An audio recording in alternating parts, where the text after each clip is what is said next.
Welcome to the Industrial Talk Podcast with Scott McKenzie.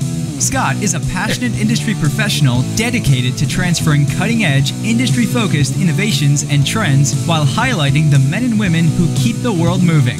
So put on your hard hat, grab your work boots, and let's go. All right, once again, thank you very much for joining Industrial Talk, and thank you so much for your support. We are once again broadcasting from Austin, Texas. It's the OMG Q4 meeting, and it is, once again, a collection of very smart people making the world a better place, debating these standards that you just take for granted. You do. I'm pointing at you in the video. You take it for granted.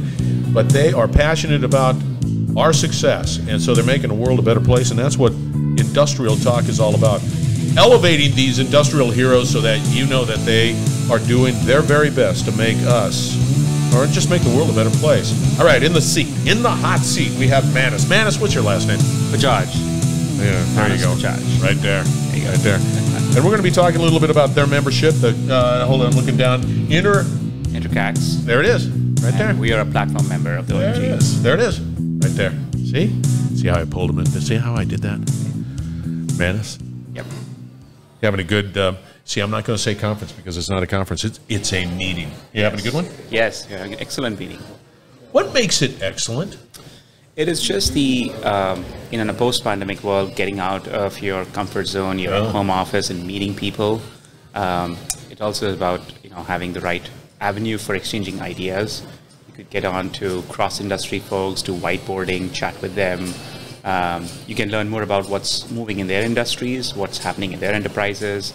And I think the best part is just people from diverse backgrounds and diverse industrial sectors coming and building a core standard which will influence how they do engineering for the next 10 years, 15 years. That's the exciting part. See, and what's interesting about that, and I'm really passionate. I'm always preaching because I'm always educating myself. I could always do better, but educating. But the biggest one there is like collaborating with trusted individuals that are just really focused in on solving problems. I don't think in this world, this rapidly changing world, this velocity, this innovation, or this technology, it's hard not to collaborate. Oh yeah, it's an essential part of everything, right? Unless you don't know what's happening around the world, you won't generate new ideas. You would not have a check and balance on how you're thinking, what you're thinking, where you're going. Collaboration is kind of the bread and butter for any modern organization.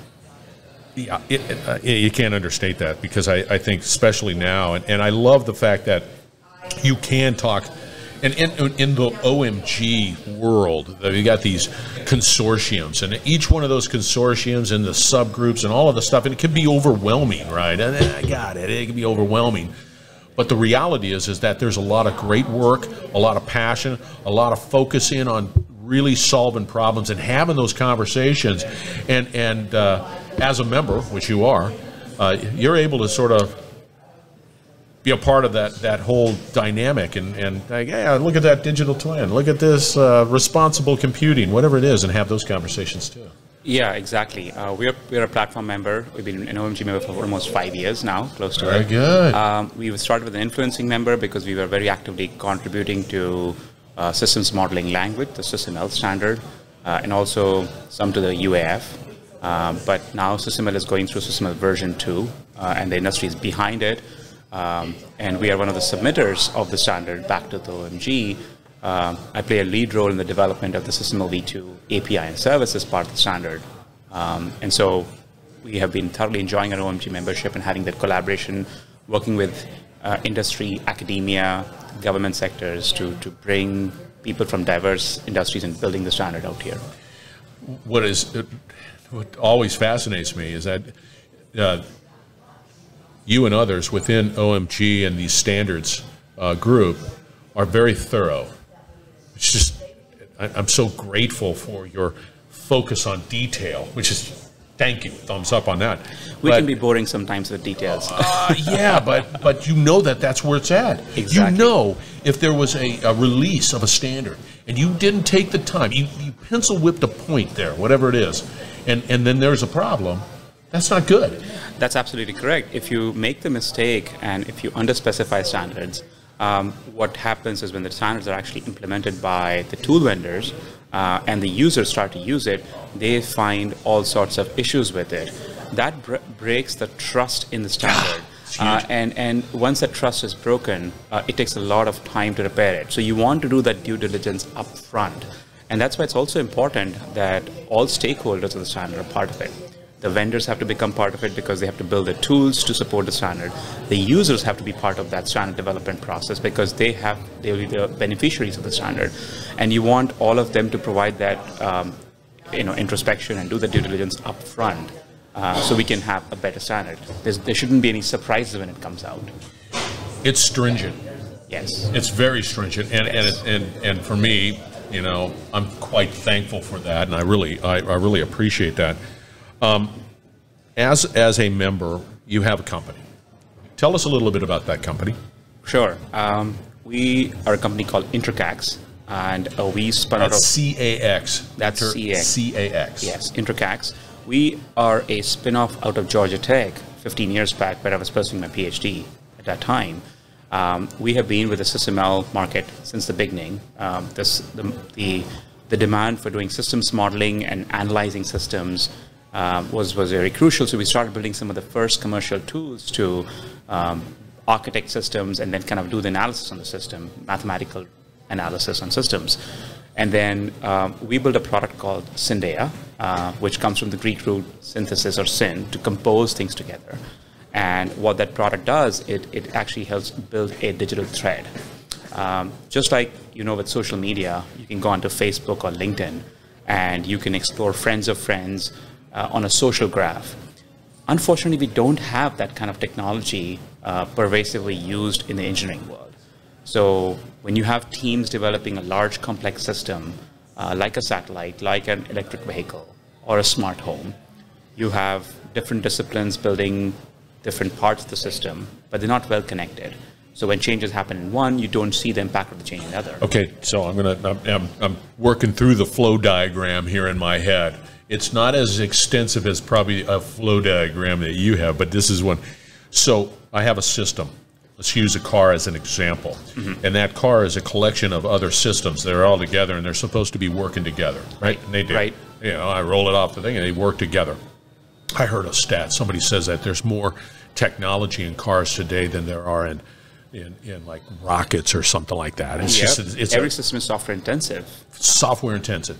So you're saying that there are these systems and they're working together, but when something changes over here, this side doesn't know it, and then there's a potential. Is that what I'm saying? Yeah. So during the design process, when you're building and designing the system, you are designing it in different tools, different environments, and the data is not connected. So during the design process, you may have that mismatch where you're defining the architecture of the system, but the mechanical design of the chassis of the car may not see that, and that flows on because it's in a different environment, different tool, right. Version managed differently. So what our product Syndeia does is it brings them together, it builds a data mesh. Instead of a social graph, we build the engineering graph on top of the data so that we can keep that connected. We can analyze that graph, we can think about it, we can reason about it. When changes happen, we can propagate that change and have a definition of the system that's crossing multiple disciplines and then can be preserved through its life cycle. Imagine when another good analogy I would give you is that when you build a house, architects have a blueprint of the house where they know where the plumbing is, where the electrical is.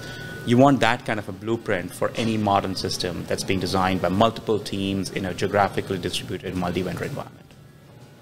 Oh, and that solution does that just sort of using the car, stay with the car the whole life cycle? You can think of it as it's a digital twin of the car in a sense, right? We've heard the word virtual twin in this conference, digital twin. But and I got all geeky on that one. That was pretty cool too. But think about as the model ego of the car. There's a physical car, but there's a digital car, and you want to keep that blueprint of the digital car surviving as long as the car is out there. And that is at some point unique to that car, like VIN number, right? Every car might have its own digital twin. So essentially, if you don't connect the data up front, you can't just go and build it when the car comes out of the factory. It should have been starting to build the very first day. So now that you have this sort of layer, this view of the systems or the systems, where does that reside? I've got the physical car. It's over here. I got it. Where does this value vision of that vehicle reside? That's a great question. So because the system is being developed by different teams and different dedicated tools for mechanical design, electrical design, systems, software, they have their own databases where that part of the system is being managed. And then we, as a part of the product, when we define that mesh, we have a system that stores the edges of that graph, right? So that's what we call is the authoritative single source of truth for the data. It is federated. It's no longer in a single database. It's scattered, and you want something to mesh that together. And that's what our Products India does. So with that said, and I'm designing a car, so I want to have that conversation up front. It's better to have it up front than at the end. But let's say we have it up front. So you're building that in. I got a tool over here that I'm designing and I'm working on, and I had another tool. But you're having those conversations so that all of these tools then go up to a common mesh, a database that says, and then is able to, once it's there, what are we talking about? How do I see it as the visual side? Exactly. So you may start seeing it from different perspectives. Think of it as a graph, and like in a social media analogy, when you have a social graph, you can start from one friend and then you can trace to what their friends are or what businesses they went to, etc. Think of it the same way. When you start to navigate that graph, you could be looking at the mechanical design of the car, its chassis, its hardware, and from there you might want to trace to, what are the electrical parts that fit in that door of the car? Who designed them? Who took the decision on the architecture of this thing? Where are the tests for it? Which suppliers am I talking to? So you could start navigating this graph, this digital graph, from any node, and you can find your way out into this. So think of it as a graph with multiple entry points, depending on who you are and what your questions are. This is a solution that is probably applicable to many industries. That's exactly correct. That's exactly correct. We work with customers in aerospace, defense, automotive, healthcare. You'd be fascinated how complex pacemakers have become. My mom had one. So I think we all have someone in the family who has it. So you've got pacemakers, and think about a pacemaker. It's no longer a mechanical device. It is running piece of software. It has data. Your doctor can view the performance of your heart from outside your body on a machine that syncs with a pacemaker. There are regulatory issues on data privacy and HIPAA compliance and all of that stuff. It is a complex system, and we can guarantee that everything about the pacemaker was not designed in a single tool or a single database. The data for it, when it was designed, was scattered all across, because you have the mechanical design of the pacemaker, you've got the software that links with it, you've got the Bluetooth connection or some kind of a connection that links with it, and then you've got the data that the pacemaker is generating that's visible to your doctor to see how your heart's doing over time. It's a complex system, and if there was no mesh, there was no connective tissue across all this data, you could not make a sense out of it. How would you know, for example, how your heart is doing and how much battery you have? You got to build that in. See, what's interesting is that as we continue to move forward in the world of technology, industry, whatever it might be, that more and more vendors, designers are putting more software in each of these devices. It's not just an IoT device that sits out there and does vibration analysis. No, there's a lot of sophisticated solutions in that device, and it's going to continue because somebody's going to say, hey, can we also put something in there? Hey, can we do something? Hey, it's already out there, let's do some more. Yeah, there's a lot of embedded software in everything. Yeah. I mean, we have smart fridges who can tell you whether you're out of milk now. That is crazy. That is. And it just doesn't stop. Yes, it doesn't start. But to bring some of those smart products out in the market, we have to think back and fundamentally rethink how we have designed. The old processes of the past, which were silos of designs and manual coordination using documents, is not going to cut it. Smart products, like modern products we look at it, require radically different design processes. One that's more collaborative, one that's not just collaborative in the sense of attending meetings and talking to each other on Zoom calls, but that the data that these teams are producing is actually connected through a digital thread. See, and again, as we loop back to OMG and your membership with this organization and participation, it's one thing to be an organization, a company that sort of operates in a vacuum. Not good, especially in the world of technology, not good. So again, we talk about the necessity to collaborate, and that's where you get the right ideas, you get the right problems, you discuss the solutions around it, because it's one thing to say, hey, that's what I want to do over there. But if nobody really cares about it, well, that makes no sense. But if there's a real problem, a real challenge, that's why OMG and many, collaborate so well. Yeah, that's cool stuff. Yeah, exactly. One reason why we are here is because of systems modeling language and the unified architecture framework.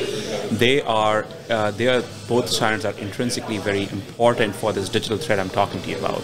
So in the car analogy that we were talking about, the pacemaker, someone who's a system architect has to think about how the system is going to work. And how you describe that system up front is through a language like SysML or UAF. It's an enterprise scale system. And the next version of systems modeling language is coming up. And we are here to show how that could be part of this digital thread, to experiment with it, the new version that's coming out from OMG. And that's the really cool part about it. And the other thing about OMG, if you want to get those standards, you can just download it. Exactly. Just go to omg.org and you can get it. And it's like, you're better just do that. Yes, it's a standards body. It's not, oh my God. Yeah, that's right. It's like object management crew. Yes. All right, Manas, how do people get a hold of you? You can shoot me an email at manas@intercax.com. You can follow on my Twitter handle at Manas Bajaj, or follow me on LinkedIn. Just type my name, Manas Bajaj, and you'll find me. There it is. All right, we're going to have all the contact information for Manas out on Industrial Talk, so fear not. You need to reach out to this guy. Definitely, you will be a better person because of that. Thank you, Manas, for being on Industrial Talk. Thank you, Scott, for the opportunity to talk with you today. Excellent. All right, we're going to wrap it up on the other side, so stay tuned. We will be right back. Bye, folks. You're listening to the Industrial Talk Podcast Network. Well, you know what I got out of this conversation is one. You need to connect with Manas, because these systems, this digital transformation world that we find ourselves in, this innovative world that we find ourselves in, that it requires people like Manas and others to be able to sort of just manage those systems in a way that benefit you. It's going to happen. It's just going to happen. And it might be frightening.